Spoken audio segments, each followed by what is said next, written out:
Certes, le serviteur croyant, lorsqu'il s'apprête à quitter la vie de ce monde ad-dunya et à rejoindre l'au-delà al-akhirah, l'accueil des anges au visage lumineux et rayonnant tel le soleil al-shams, et avec eux un habit provenant du paradis al-jannah et un musc du paradis al-jannah.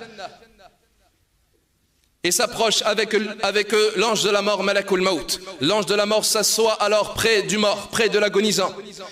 Et il s'adresse à son âme et il lui dit alors: Ya ayyatuhan nafsul mutma'inna, ô toi l'âme tranquille, sors par la satisfaction d'Allah et l'agrément d'Allah. Il dit alayhi salatu wassalam: l'âme sort du corps comme de l'eau coule d'une jarre. L'eau, lorsqu'elle coule d'une jarre, elle coule avec douceur.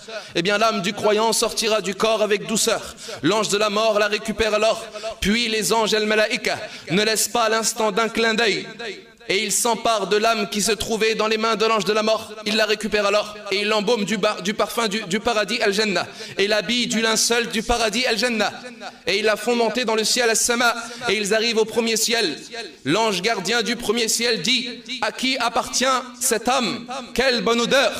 Et on lui dira alors: à un tel, fils d'un tel. Et on l'appellera par le meilleur nom par lequel on l'appelait dans la vie de ce bas monde ad-dunya. On lui ouvrira alors, puis les anges l'accompagneront alors et monteront au deuxième ciel, et ainsi de suite jusqu'à ce qu'ils arriveront à Allah tabaraka wa ta'ala. Et lorsqu'ils arriveront à Allah jalla wa ala, Allah dira tabaraka wa ta'ala: ramenez cette âme à la terre at-turab, car c'est d'elle que je l'ai créée et c'est vers elle qu'elle retournera et c'est d'elle que je la ressusciterai. Puis l'âme est accompagnée par ses anges à sa tombe, dans laquelle elle retrouve son corps qui a été préalablement lavé et enveloppé dans son linceul et enterré. L'âme retrouve alors son corps et elle rentre dans ce corps et tu ouvres les yeux.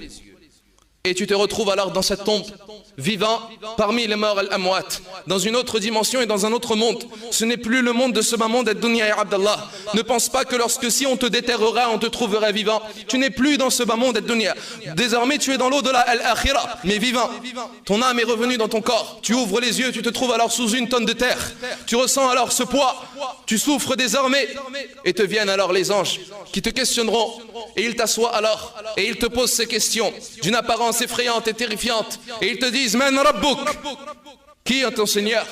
Et alors à ce moment-là, si tu as véritablement considéré ton Seigneur Allah, si tu as unifié ton Seigneur tabaraka wa ta'ala, si tu n'as eu peur que d'Allah et tu n'as adoré qu'Allah et tu n'as invoqué qu'Allah jalla wa ala et tu as passé ton temps dans l'adoration d'Allah et tabaraka wa ta'ala, tu parviendras et tu seras raffermi en disant Rabbi Allah.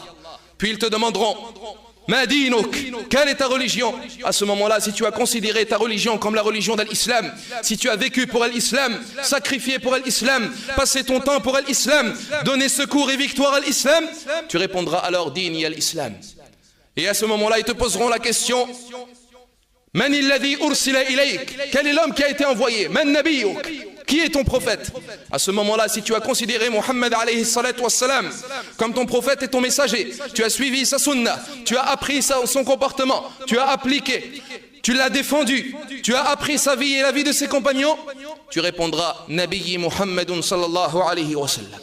Et à ce moment-là, un appel sera lancé venant du ciel disant: An sadaqa abdi, mon serviteur a été véridique. Afrishuhu bil jannah wa albisuhu bil jannah waftahu lahu baban ila al jannah.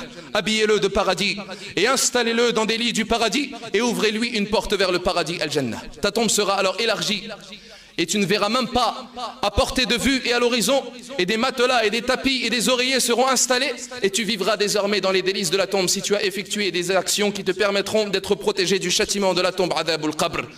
Amma al-akhar, quant aux désobéissants, ayyul ahbab, et quant aux pervers et à l'ignorant, quant à celui qui a refusé de craindre Allah, quant à celui qui a refusé de se prosterner à Allah, quant à celui qui a voulu s'entacher de péché et qui déclarait la guerre à Allah nuit et jour, quant aux mécréants et aux pervers et à l'hypocrite, écoutez ce que nous dit le messager d'Allah.